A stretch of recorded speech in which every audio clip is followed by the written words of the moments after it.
Governor కోట ఎమ్మెల్సీల కథ మళ్లీ మొదటికొచ్చింది. High court తీర్పుతో పెద్దల సభలో అడుగుపెట్టే ఎమ్మెల్సీలు ఎవరు అన్న సస్పెన్స్ మరింత ఎక్కువైంది. బీఆర్ఎస్ సర్కారు నియమించిన ఇద్దరికి ఛాన్స్ వస్తుందా? కాంగ్రెస్ ప్రభుత్వం నామినేట్ చేసిన ఇద్దరికే పెద్దల సభలో అడుగుపెట్టే భాగ్యం దక్కుతుందా? పొలిటికల్ సర్కిల్స్ లో ఏ ఇద్దరు కలిసినా ఇదే డిస్కషన్ జరుగుతోంది. ఎమ్మెల్సీల నియామక గజెట్ ను హైకోర్టు కొట్టివేయడంతో అనేక ప్రశ్నలు తలెత్తుతున్నాయి. పెద్దల సభ ప్రొసీజర్ పై రకరకాల చర్చలు కొనసాగుతున్నాయి. మరి ఏం జరుగుతుంది నెక్స్ట్? ప్రభుత్వం ముందున్న ఆప్షన్స్ ఏంటి?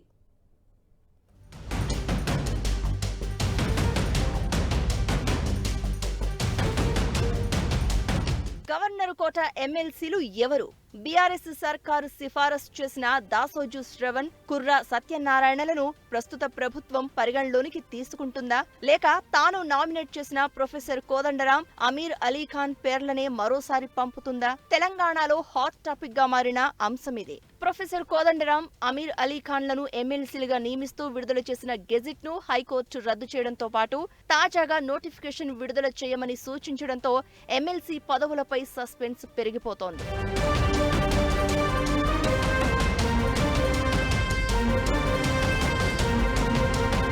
గత ప్రభుత్వంలో శ్రవణ్, కుర్రా సత్యనారాయణలను ఎమ్మెల్సీలుగా నియమిస్తూ అప్పటి కేబినెట్ చేసిన సిఫార్సులను గవర్నర్ తిరస్కరించడంపై కోర్టు తీర్పును అనుసరించి మళ్లీ కొత్తగా నోటిఫికేషన్ విడుదలయ్యే అవకాశం ఉంది. అయితే కొత్త నోటిఫికేషన్ విడుదలైన తర్వాత కేబినెట్ తీర్మానం ఎలా ఉండబోతోంది? మళ్లీ ఏ ఇద్దరిని పరిగణలోనికి తీసుకుంటారు అనేది ఆసక్తికరంగా మారింది. కోర్టు తీర్పు నేపథ్యంలో గవర్నర్ గతంలో రిజెక్ట్ చేసిన దాసోజు శ్రవణ్, సత్యనారాయణలను పరిగణలోనికి తీసుకుంటారా లేదా అనే చర్చ కూడా నడుస్తోంది. పిటిషనర్ల వాదన ప్రకారం తమ అర్హతలపై అనుమానాలను పునః పరిశీలించాల్సి ఉన్నందున మళ్లీ తమ పేర్లనే సూచించాలని అంటున్నారు. ఎందుకంటే గతంలోనే కేబినెట్ నిర్ణయం జరిగిపోయింది కాబట్టి మళ్లీ నిర్ణయం తీసుకోవాల్సిన అవసరం లేదన్న వాదనగా వినిపిస్తున్నారు.